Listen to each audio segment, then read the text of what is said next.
Chinese people are used to rents going up near the end of summer, especially in Tier 1 cities where new grads are rushing into their first jobs. But that's generally been on the order of 10% or less. This year, however, rents in Beijing went up 22% in the last year as of July 2018. The residents are angry, super angry. There's a lot of viral posts of people sharing how their rents are going up suddenly for no reason they can understand, and that they keep on having to downgrade to smaller and smaller places. With one office worker sharing how she eventually ended up in a 5 square meter, that's 50 square feet, closet. That was all she could afford. Now, normally one would attribute this to the whims of market economics, supply and demand and all that good stuff. But this year, tech is being implicated. Not in the sense that tech companies are driving up rents like here in the Bay Area, but that the rise in rents is due to the very operations and business models of real estate startups. Indeed, one of the main parties being blamed for the sharp spike in rents are long-term rental startups like Zroom, Z-I-R-O-O-M, and Danke. Some headlines are even proclaiming that it's the influx of venture capital and private equity that's making life difficult right now for Chinese citizens. Unless you're a full-time China watcher, you might not have heard of these companies, but they're quickly changing the landscape of urban living in China. And we're also beginning, by the way, to see a few of these pop up in the US. Not quite the same, but similar. How do these companies work? And are they really the culprits behind soaring rents in Beijing? Let's find out in today's TechBuzz China. The president's key economic team goes to China. After a whole night thinking, I say I still want to do it.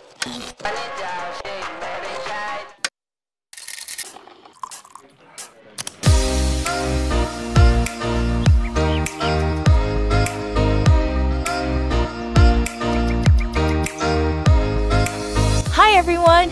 We are TechBuzz China by Pandaily, powered by the Sinica Podcast Network. We are a new weekly podcast focused on giving you a peek into what's buzzing within the tech community in China. We uncover and contextualize unique insights, perspectives, and takeaways on headline tech news that don't always make it into English language coverage, so you can be smarter about the world of China tech. TechBuzz China is a part of Pandaily.com, a new English language site that tells you everything about China's innovation. I'm one of your two co-hosts, Ying-Ying Lu. And I'm your other co-host, Rui Ma. If you enjoy listening to us, please take the time to leave us a rating or review on iTunes, Facebook, or wherever you get your podcasts.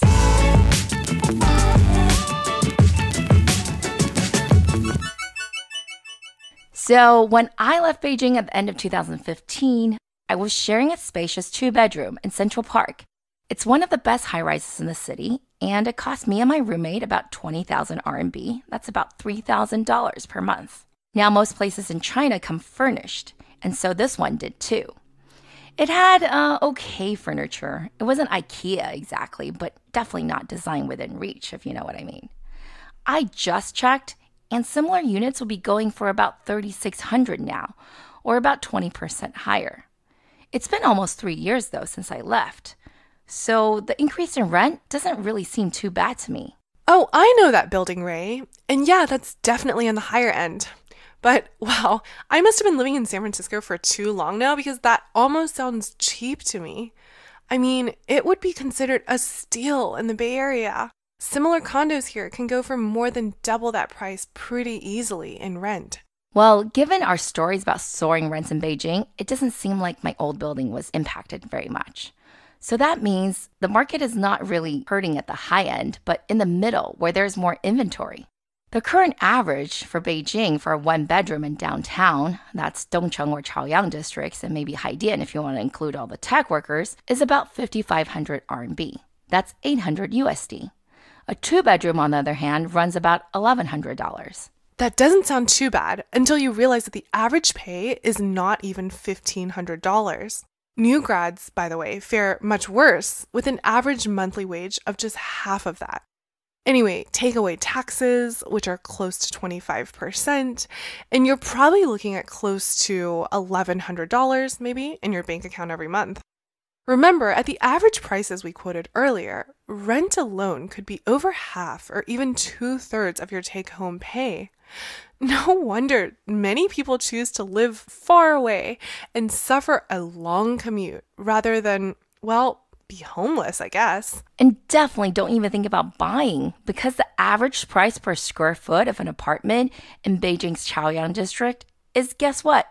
$1,000 per square foot. And that's not even the most expensive.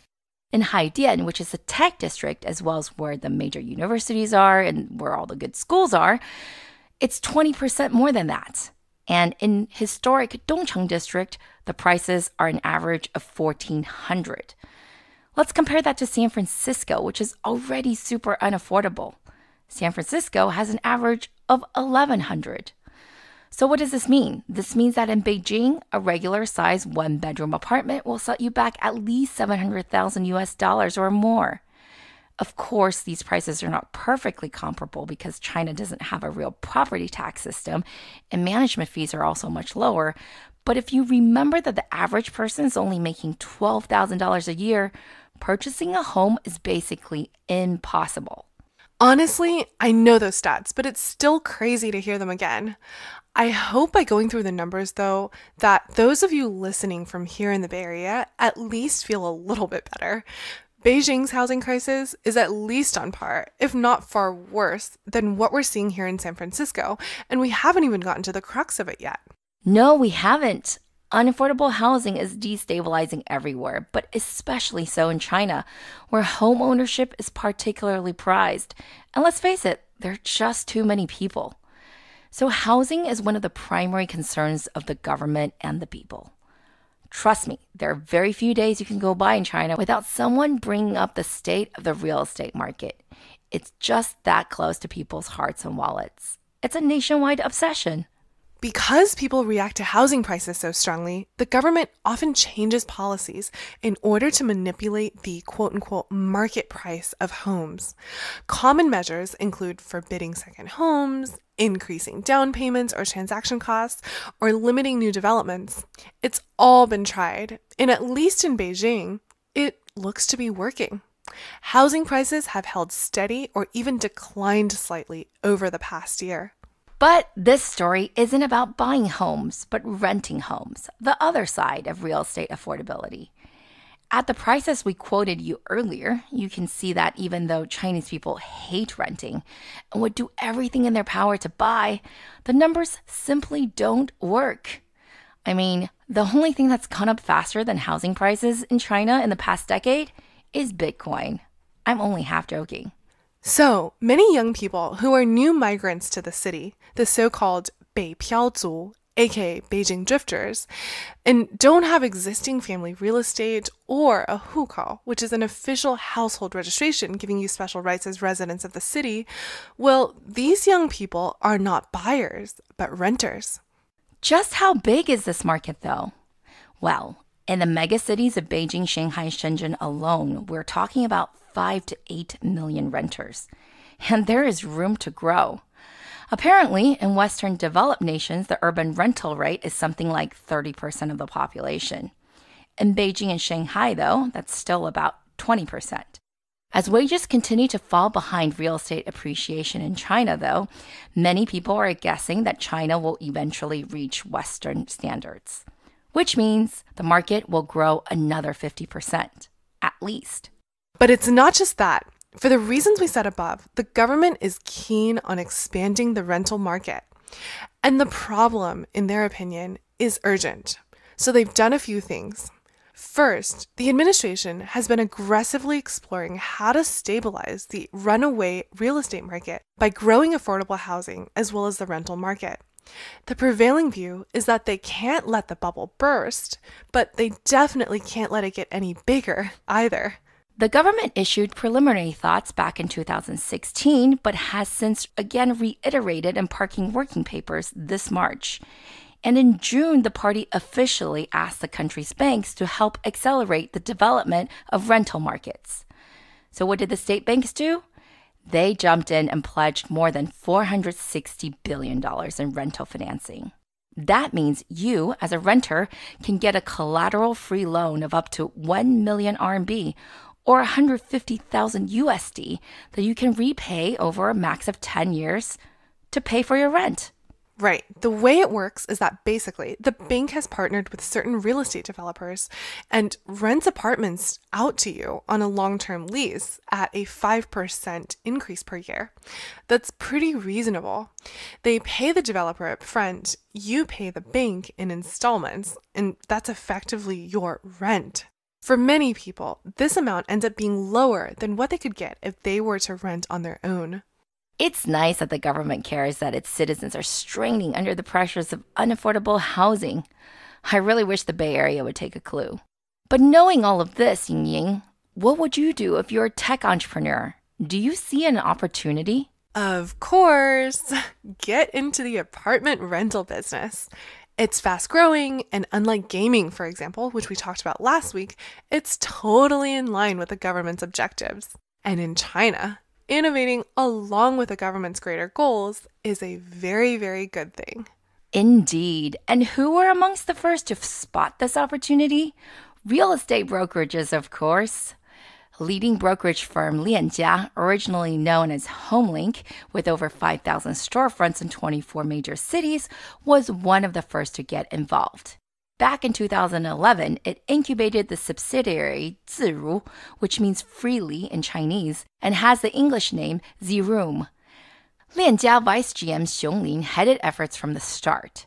Since then, it has served over 150,000 landlords and their 400,000 apartments in 5 major cities, of course, Beijing among one of them. Cumulatively, it has served over 1 million renters. Both Kevin and Carol of Pandaily, by the way, are loyal customers. After the company was officially spun off in May 2015, it didn't raise funding again until January of this year. This Series A, quote unquote, consisted of $621 million from the likes of Warbird Pincus, Sequoia, and guess who else? Tencent, of course. Zroom is now valued at $3 billion. Everything you do on Zroom is done online. That's starting from finding your room, of course, but also includes signing the contract and paying your monthly rent, as well as doing repairs, cleaning, and other services. Zroom has even established its own credit system. I mean, the company really does try to use tech in everything. For example, I stayed with my cousin a few months back, and he also uses Zroom. He is in a 3-bedroom loft, and he didn't have to go find his roommates. Everyone is on their own lease with Zroom. He has a QR code on his door. I asked him what it's for, but he doesn't know. I'm guessing it's for the twice-a-week cleaning lady to scan and log her work. And oh yeah, they also installed digital locks recently. So everything is done through the app. Yeah, I've also heard good things. It totally fits the millennial and digital native lifestyle. But Zroom doesn't just do long-term rentals anymore. In June 2016, it expanded into the short-term rental market, launching what it calls a youth-oriented service department. Sounds like We Live. And also what I think you'd call a hostel or boutique hotel. At the beginning of last year, it began to sell small home accessories, such as plants, bedding, smart electronics, and more. How does Zroom make money? Well, it first finds landlords from whom it signs a long-term lease. And these leases are long. If you sign a 3-year lease with Zroom, there's no rental increase at all. And only when you do 5 years do you see a bump of 1.3% a year. From these leases, Zroom charges a 10% management fee. Then it might refurbish your property a bit. And of course, by offering all these extra services through the convenience of an app, along with a good brand, it's able to charge a bit extra to the final tenant. How much extra, you ask? As high as 30 to 50%. I know, hard to believe, but that's the market data. And in the back end too, I'm sure there's economies of scale in terms of the costs that Zroom is benefiting from. With such a large market and reasonably clear-cut economics, of course, Zroom has plenty of competition. For one, brokerage firm 5i5j, or 我爱我家, launched its own long-term rental platform, 1ZU.com, or Xiangyu, in 2015. Their marketing photos make it look like the West End. Seriously. The company remains a subsidiary, but announced it had reached over 190,000 properties and 500,000 rooms rented last year. But not all players in the space are born out of brokerage firms. Some are startups, like Danke, spelled D-A-N-K-E, which means eggshell. This team came primarily from an old Groupon clone called Nuomi that was originally part of Renren but is now part of Baidu. It raised $70 million from Tiger in June, just 3 months after it raised $100 million in its Series B.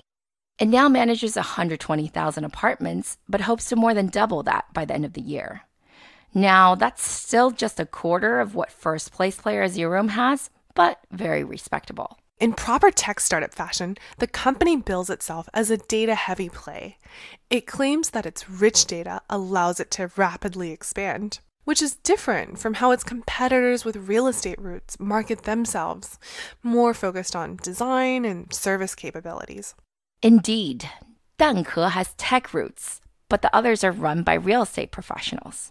In this world, though, that's not a bad thing, because real estate and finance go hand in hand, and of the 3 players we just discussed, Zroom was the first to issue asset-backed securities last August. It's already issued 3 tranches worth more than $150 million so far. Wait, asset-backed securities? Weren't those what caused the great financial crisis of 2008? By the way, happy 10th anniversary to those horrible times, and may they never repeat in my lifetime. Well, not exactly. Some of the most problematic securities that led to the great financial crisis were backed by subprime mortgages. These assets we're talking about here, however, are rental income.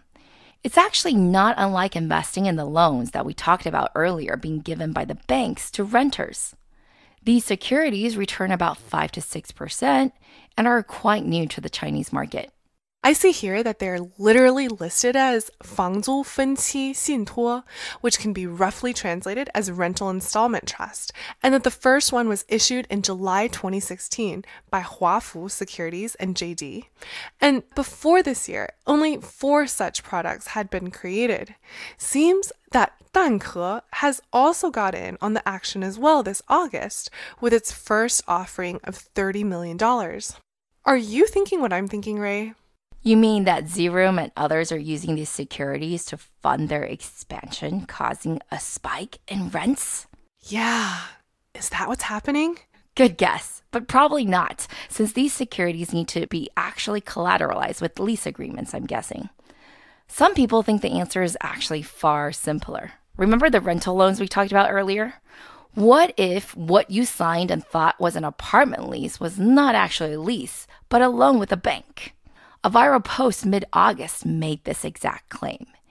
Major media then reposted it and led to some major backlash from the public. So, the rental platforms get the loan amount up front, and then they pay the landlord. But meanwhile, it also has the loan money, which it's using to fund aggressive expansion by offering other landlords a premium to market price. This is in an effort to corner inventory, which then leads to citywide rent increases. Bingo! That's what he's claiming.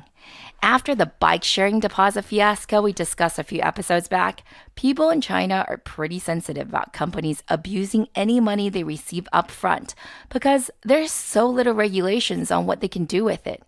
So this author really hit a nerve when he asked, what happens if these companies go bankrupt?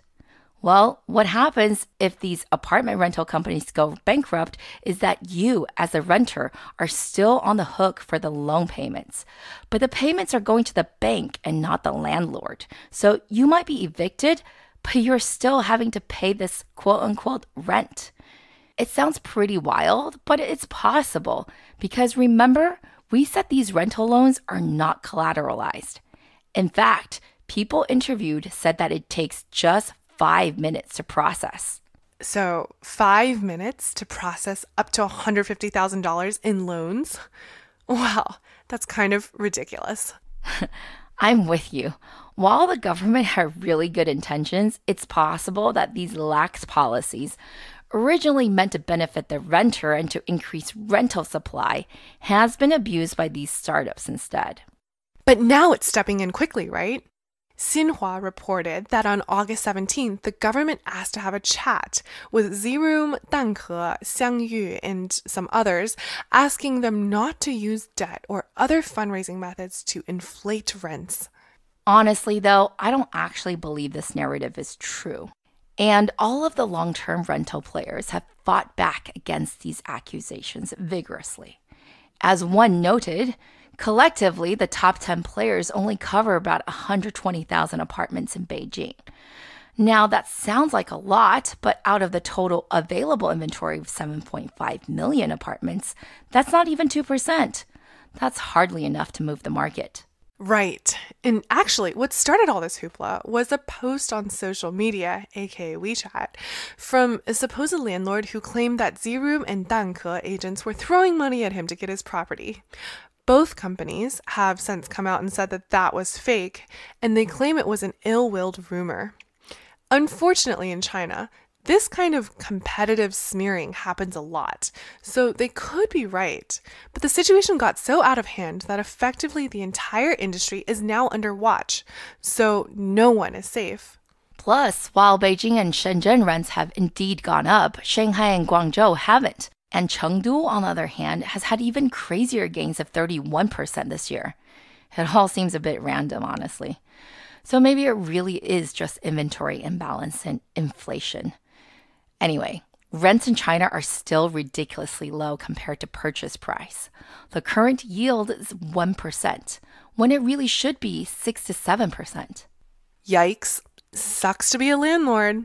But it's interesting the industry has taken off despite such crappy yields. The US is also seeing its crop of rental startups, although they're much more sexily branded as co-living communities, such as the startups We Live by WeWork, Common, Oli, Hubhouse, Pure House, and I'm sure there's a bunch more. The idea is similar, though. We find you other people to live with. We give you some stylish furnishings, maybe some upscale amenities, and maybe some other perks like community events and stuff like that. I personally don't have any friends currently living in one of these, though. Do you, Ying-Ying? Oh, I actually do. But most everyone still finds their places the old-fashioned way, like Craigslist, which is how I got mine, social networks, and good old brokers. But it looks like that's changing soon, whether we like it or not. Personally, for me, though, I like it. I'd much rather use an app to do everything than to go to a bunch of different sites and fill out forms and, God forbid, send checks. Me too. But what about you guys, dear listeners? Are y'all fans of these long-term rental startups? Do you think they really caused the rise in rents in Beijing? Anyways, Ray is skeptical, and I'm also not so sure. I guess we'll see if rents continue to climb so steeply. Let us know what you think by tweeting at us at TechBuzz China.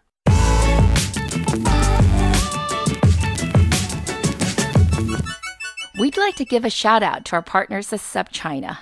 In addition to our podcast here with Pandaily, they publish the excellent Sinica podcast, a weekly discussion of current affairs on China with journalists, writers, academics, policymakers, and business people. While we only focus on tech, they really give you the entire overview.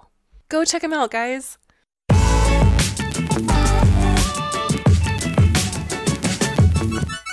Okay, that's all for this week, folks. Thanks for listening. As always, we really enjoyed putting this podcast together, and we're always open to any comments or suggestions. You can find us on Twitter at @thepandaily, also at TechBuzz China, and my personal Twitter account is GINY. And my Twitter is spelled RUIMA.